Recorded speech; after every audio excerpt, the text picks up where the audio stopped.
Eles cresceram e foram embora. Como é estranho ouvir o silêncio da casa agora, não é? Aquela rotina frenética de lancheiras, uniformes e lições de casa desapareceu. Os quartos vazios, os corredores silenciosos, a geladeira que já não se esvazia em um piscar de olhos.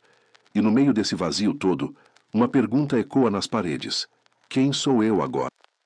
Carl Jung dizia que quando nosso papel central na vida se transforma, não é apenas uma mudança externa, é uma revolução da alma. Ele chamava esse momento de metanoia, uma crise que força uma transformação profunda. É como se todo o sentido que você construiu ao longo de décadas subitamente precisasse ser reinventado. E essa sensação de vazio não é apenas saudade, é sua alma gritando por renascimento. Talvez você tenha notado que o choro vem sem aviso, ou que existe uma inquietação que nenhuma série ou hobby passageiro consegue acalmar. Talvez você olhe para fotos antigas e não reconheça aquela mulher de olhos brilhantes que tinha tantos sonhos antes que a maternidade absorvesse tudo. Jung nos mostrou que essa dor tem um propósito. Sua visão só ficará clara quando você olhar para dentro do seu coração. Quem olha para fora, sonha. Quem olha para dentro, desperta. Você se lembra da última vez que a casa estava verdadeiramente cheia? Do barulho incessante, das risadas, das brigas, dos pedidos intermináveis de ajuda? Você lembra como reclamava de nunca ter um minuto de paz? Como sonhava com o dia em que poderia simplesmente sentar e ler um livro inteiro sem interrupções? E agora que esse dia chegou, por que dói tanto? Essa dor tem muitos nomes: síndrome do ninho vazio, crise da meia-idade, vazio existencial. Mas para Jung, esse momento representa algo muito mais profundo. É quando a alma pede passagem. É como se durante décadas você tivesse vivido voltada para fora, definida por seu papel de cuidadora, organizadora da vida familiar, a cola que mantinha tudo junto. Sua identidade estava entrelaçada com as necessidades dos outros. E agora, esse papel central se foi. Maria me contou que nos primeiros meses depois que o filho caçula foi para a faculdade, ela se pegava preparando jantar para 5 pessoas, como fazia há 25 anos. Eu ficava parada na cozinha, olhando para toda aquela comida, sem entender o que estava acontecendo comigo. Parecia que eu tinha perdido meu GPS interno. Ana, aos 58 anos, descreveu o sentimento como uma morte em vida. Quando minha filha se mudou para outro país, percebi que eu não tinha ideia de quem eu era além de mãe. O que eu gostava. O que me dava prazer. Era como se eu tivesse me tornado uma estranha para mim mesma. Você se reconhece nessas histórias? Sente que perdeu não apenas a rotina diária, mas um sentido fundamental de quem você é? Jung explicaria que você está enfrentando não apenas a partida dos filhos, mas um chamado urgente para completar a jornada da sua própria alma. Durante a primeira metade da vida, sua energia estava naturalmente voltada para o mundo exterior. Construir uma família, estabelecer um lar, criar os filhos. Essa é a fase que Jung chamava de extroversão natural da primeira metade da vida. É quando estabelecemos nosso lugar na comunidade e sociedade, frequentemente às custas de partes importantes de nós mesmos. O problema é que nossa cultura valoriza apenas essa primeira fase. Ela celebra a mãe dedicada, a cuidadora incansável, mas raramente fala sobre o que vem depois. Raramente honra a sabedoria que surge quando nos voltamos para dentro, quando finalmente temos a oportunidade de redescobrir quem realmente somos. É por isso que esse vazio dói tanto. Não é apenas a ausência dos filhos, é o colapso de uma identidade. Durante anos, talvez décadas, você foi definida principalmente como mãe. E agora? Quem é você quando esse papel não é mais o centro de tudo? O primeiro passo nessa jornada é reconhecer que você está vivendo um luto verdadeiro. Não apenas pela ausência física dos filhos, mas pela morte simbólica de uma fase da sua vida. Jung acreditava que todo processo de crescimento envolve morte e renascimento. Para que algo novo nasça em nós, algo antigo precisa morrer.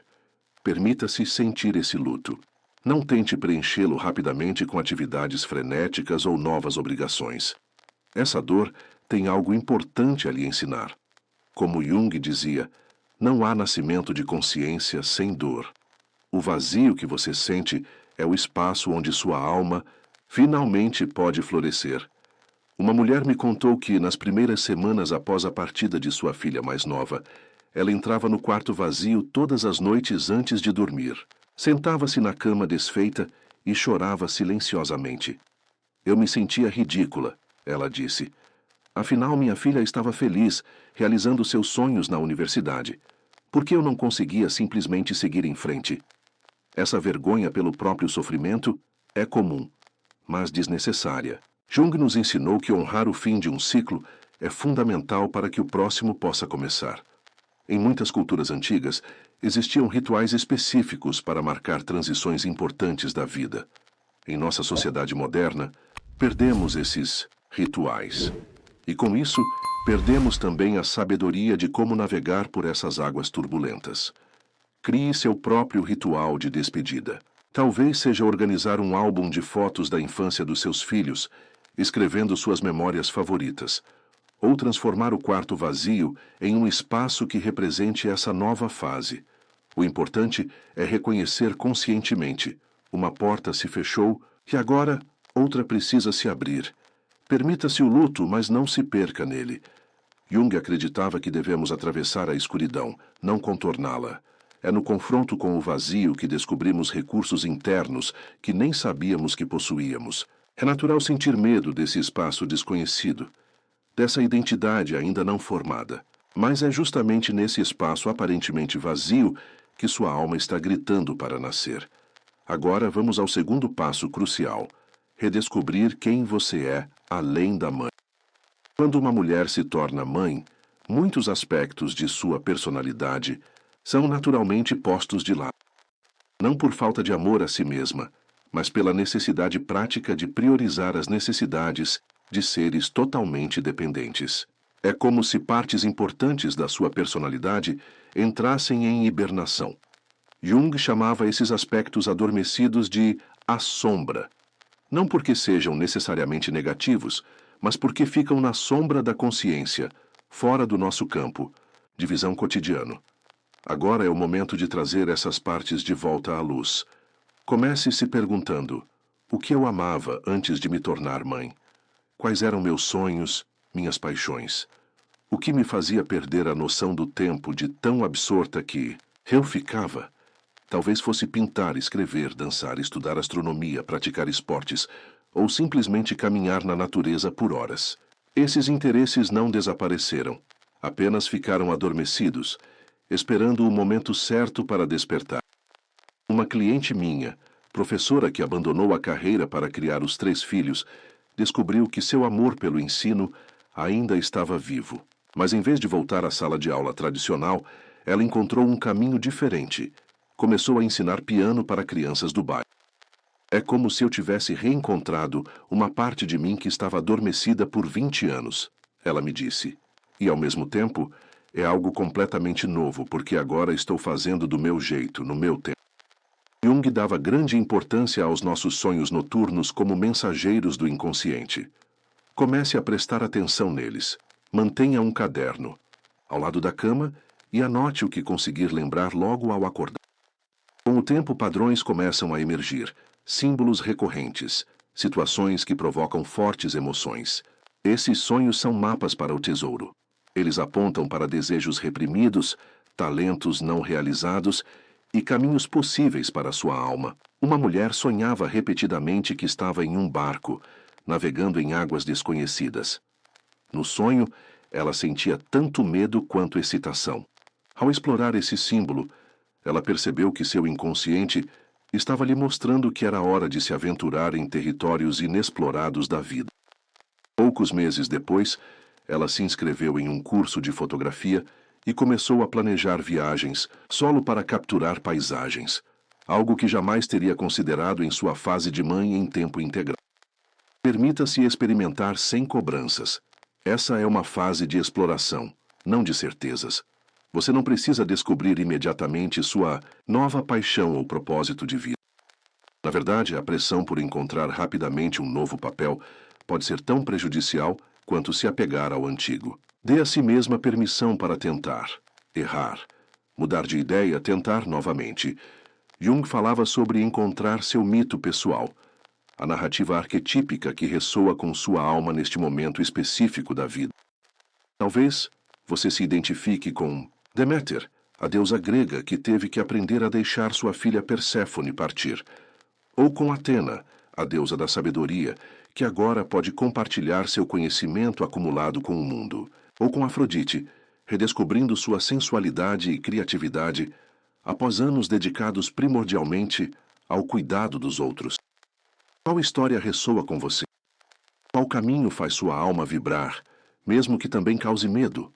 Uma parte essencial dessa jornada é integrar os aspectos que você reprimiu durante os anos de maternidade intensa.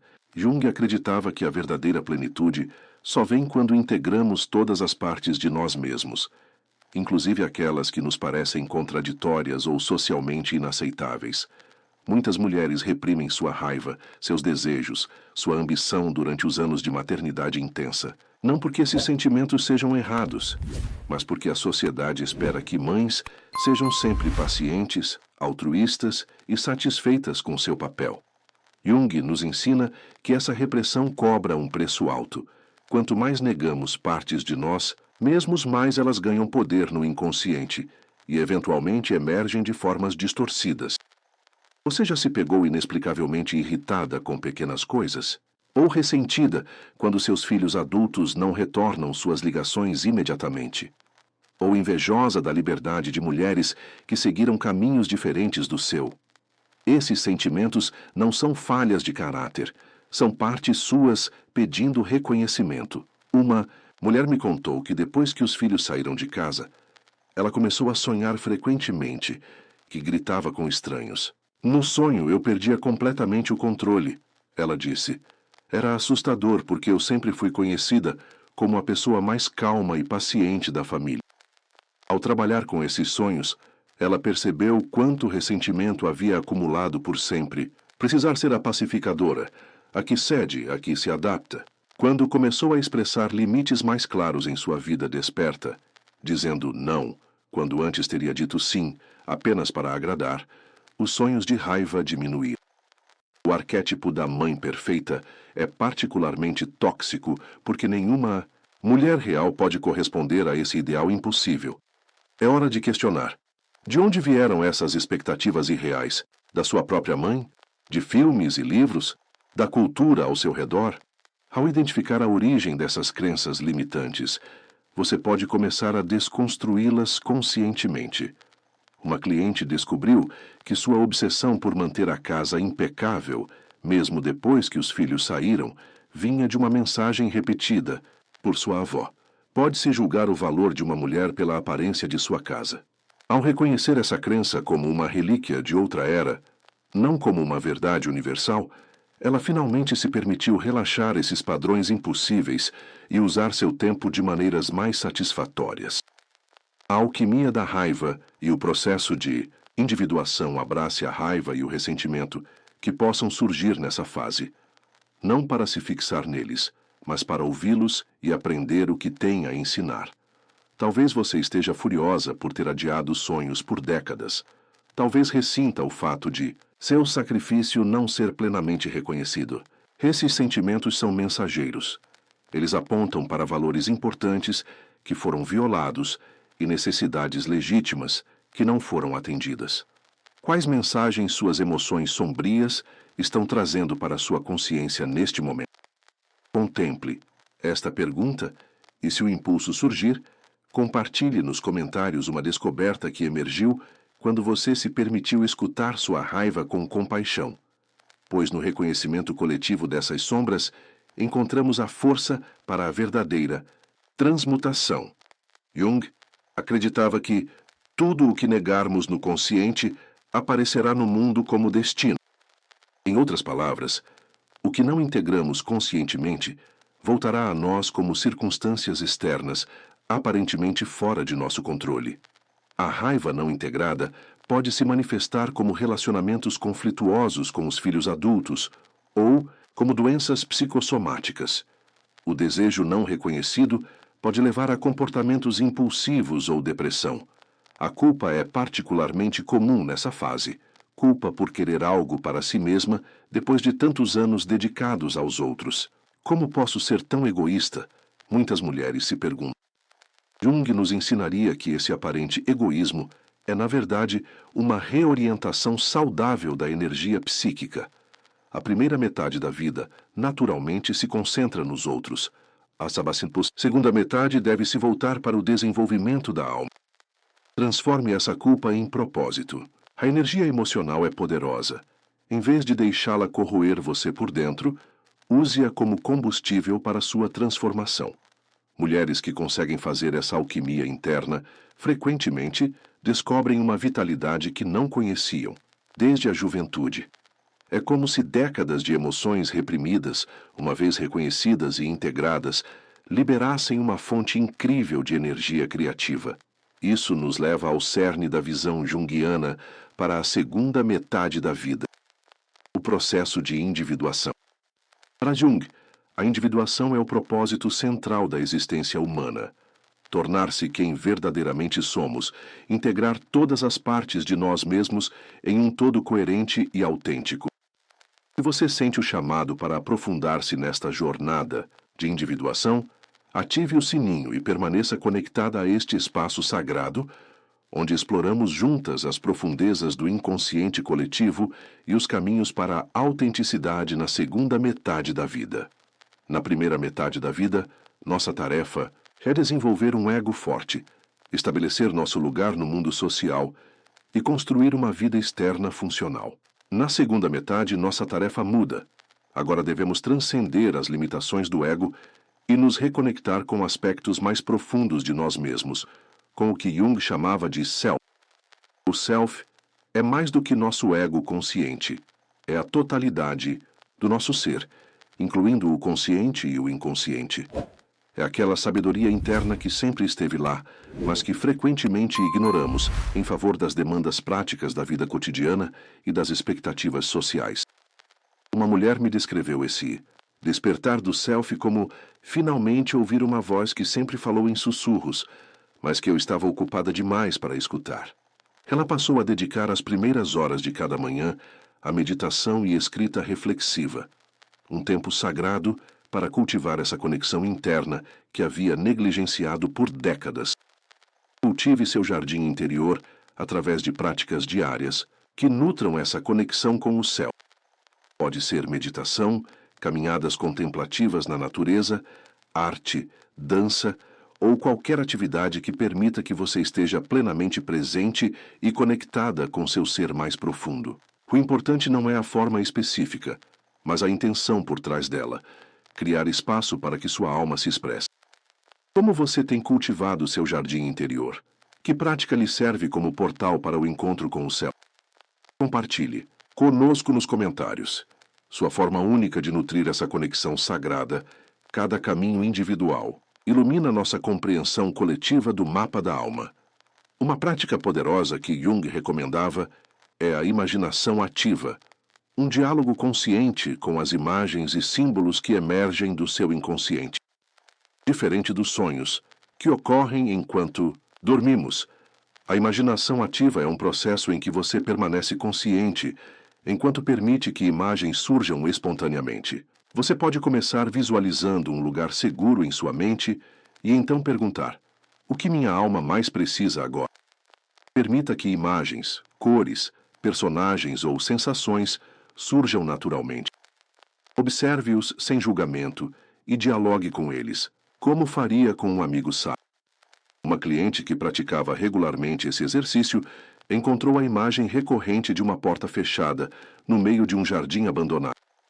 Quando finalmente reuniu coragem para abrir essa porta em sua imaginação, descobriu um estúdio de arte cheio de luz. Essa imagem a inspirou a transformar o antigo quarto do filho em um ateliê de pintura, algo que sempre desejou, mas nunca se permitiu ter. Desenvolver uma nova relação com seus filhos adultos é outra parte essencial dessa jornada.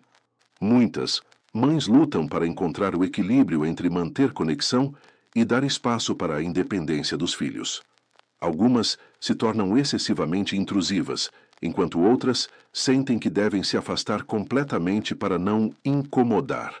Jung nos ensinaria que essa transição exige a morte do antigo padrão relacional para que um novo possa nascer. Você não é mais a cuidadora primária, organizadora da vida deles. Mas isso não significa que não tenha um papel importante. Agora você pode se relacionar de adulto para adulto com um tipo diferente de intimidade. Uma mulher descobriu que, em vez de ligar diariamente para verificar se a filha estava bem, o que a filha considerava sufocante, começou a compartilhar verdadeiramente sua própria vida, seus novos interesses, desafios, até suas lutas com essa transição. Pela primeira vez, minha filha começou a me ver como uma pessoa completa, não apenas como mãe. Ela relatou. Nossas conversas se tornaram muito mais ricas e genuínas. Criar seu legado consciente é um aspecto profundamente significativo dessa fase da vida. Jung acreditava que, na segunda metade da vida, tornamo-nos naturalmente mais preocupados com o que deixaremos para as próximas gerações. Não apenas bens materiais, mas sabedoria, valores e significado. Pergunte a si mesma: que sabedoria única adquiri em minha jornada? Como posso compartilhá-la de uma forma que respeite a jornada dos outros? Seu legado pode tomar muitas formas. Talvez seja escrever suas memórias para os netos, ou mentorar jovens em sua comunidade, ou criar uma fundação para uma causa, que sempre lhe foi cara. Uma mulher de 65 anos, após décadas dedicadas exclusivamente à família, redescobriu sua paixão pela jardinagem. Ela começou a transformar jardins abandonados em hortas comunitárias, ensinando crianças da vizinhança sobre sustentabilidade. Nunca imaginei que teria um propósito tão claro nessa idade, ela disse. É como se toda a minha experiência de vida, inclusive os anos de maternidade, tivesse me preparado para este trabalho que agora me preenche profundamente. Jung nos ensina que o chamado da alma na segunda metade da vida frequentemente inclui um componente de serviço aos outros, não o serviço autoesquecido da primeira fase, mas um compartilhamento natural dos frutos da nossa própria individuação. Quanto mais nos tornamos quem verdadeiramente somos, mais temos a oferecer ao mundo ao nosso redor. Uma questão que surge frequentemente nessa fase é: é tarde demais para mim? Jung responderia com um enfático não. Ele acreditava que a segunda metade da vida é justamente quando temos a maturidade emocional e espiritual para realizar nossa mais profunda individualidade. Como ele mesmo escreveu, só aquilo que somos realmente tem o poder de curar. Lembre-se de que esta jornada não é linear. Haverá dias em que o vazio parecerá insuportável, quando a saudade dos tempos em que os filhos enchiam a casa será esmagadora. Nesses momentos, seja gentil consigo, mesma. A transformação profunda não acontece da noite para o dia. É um processo de morte e renascimento que tem seu próprio ritmo orgânico. Uma cliente comparou esse processo a uma borboleta emergindo do casulo. Há momentos em que me sinto completamente desmanchada, como aquela pasta dentro do casulo. Não, sou mais a lagarta, mas também não sou ainda a borboleta. É assustador não ter forma definida, mas começo a entender que essa dissolução é necessária para a minha transformação. Há uma sabedoria profunda nessa metáfora. Na natureza, a lagarta literalmente se dissolve dentro do casulo antes de se recompor como borboleta.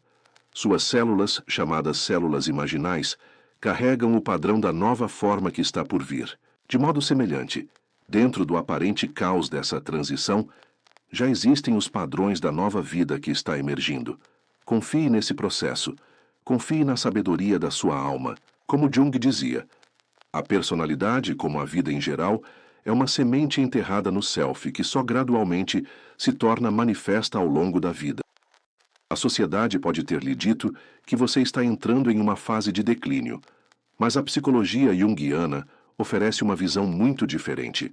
A segunda metade da vida não é uma descida, mas uma ascensão, uma oportunidade para alcançar níveis de plenitude, sabedoria e autenticidade que simplesmente não eram possíveis quando você estava absorvida nas tarefas práticas de criar filhos e construir uma vida externa.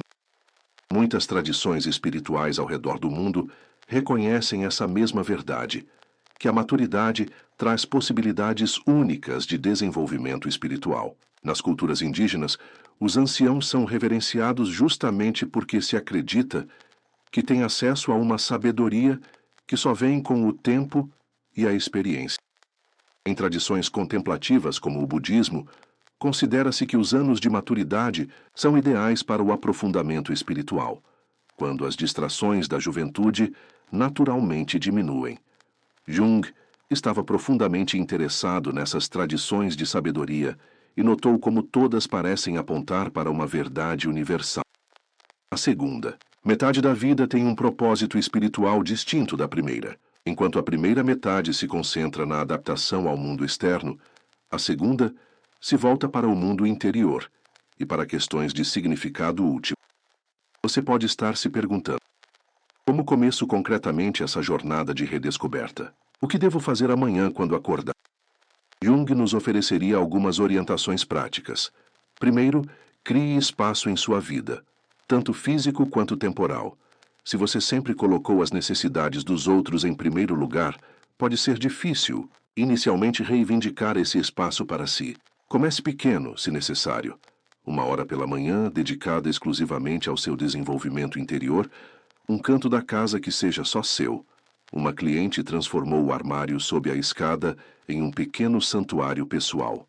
É apenas grande, o suficiente para uma almofada de meditação e algumas velas, ela disse. Mas quando entro ali e fecho a porta, é como se entrasse em outro mundo. Um mundo onde sou apenas eu, não a mãe, a esposa ou a funcionária de alguém.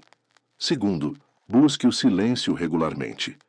Em uma cultura saturada de ruído e distrações constantes, o silêncio se tornou um bem precioso. É no silêncio que começamos a ouvir a voz da alma. Isso não significa necessariamente meditação formal. Pode ser uma caminhada solitária, jardinagem, ou simplesmente sentar-se com uma xícara de chá sem qualquer mídia ou distração. Terceiro, mantenha um diário reflexivo. Jung era um grande defensor da escrita como ferramenta de autoconhecimento. Escrever nos ajuda a organizar pensamentos, processar emoções e identificar padrões que podem não ser evidentes no turbilhão da vida cotidiana. Não se preocupe com gramática ou estilo. Este é um diálogo íntimo com você mesmo. Quarto, busque símbolos e imagens que ressoem com sua alma. Jung acreditava profundamente no poder dos símbolos para comunicar verdades que vão além das palavras. Talvez seja uma pintura que mexe inexplicavelmente com você, um animal que aparece repetidamente em seus sonhos, ou uma paisagem que evoca um sentimento profundo de pertencimento. Uma mulher se sentiu inexplicavelmente atraída por imagens de árvores antigas e descobriu, através da amplificação junguiana desse símbolo, uma conexão profunda com seus próprios ancestrais e raízes. Essa exploração a levou a pesquisar sua história familiar e, eventualmente, a escrever um livro conectando sua jornada pessoal com a de mulheres de sua linhagem por várias gerações. Quinto, encontre uma comunidade que apoie essa jornada interior. Pode ser um grupo de estudo junguiano, um círculo de mulheres na mesma fase da vida, ou até mesmo um único amigo com quem você possa compartilhar honestamente essa exploração. É difícil sustentar uma jornada tão profunda, completamente sozinha. Uma cliente inicialmente relutante juntou-se a um grupo de mulheres 50+ que se reunia mensalmente para discutir livros sobre desenvolvimento pessoal. Era a primeira vez em décadas que eu estava em um ambiente onde não era definida primariamente como mãe de alguém, ela relatou. Éramos simplesmente mulheres compartilhando nossas verdades, nossas lutas, nossas descobertas. Foi como encontrar um oásis no deserto. Sexto, considere trabalhar com um terapeuta ou analista junguiano que possa acompanhá-la nessa jornada. A individuação raramente é um caminho suave. Frequentemente, envolve confrontos dolorosos com partes negligenciadas de nós mesmos e com crenças limitantes profundamente arraigadas. Um guia experiente pode fazer toda a diferença nesses momentos desafiadores.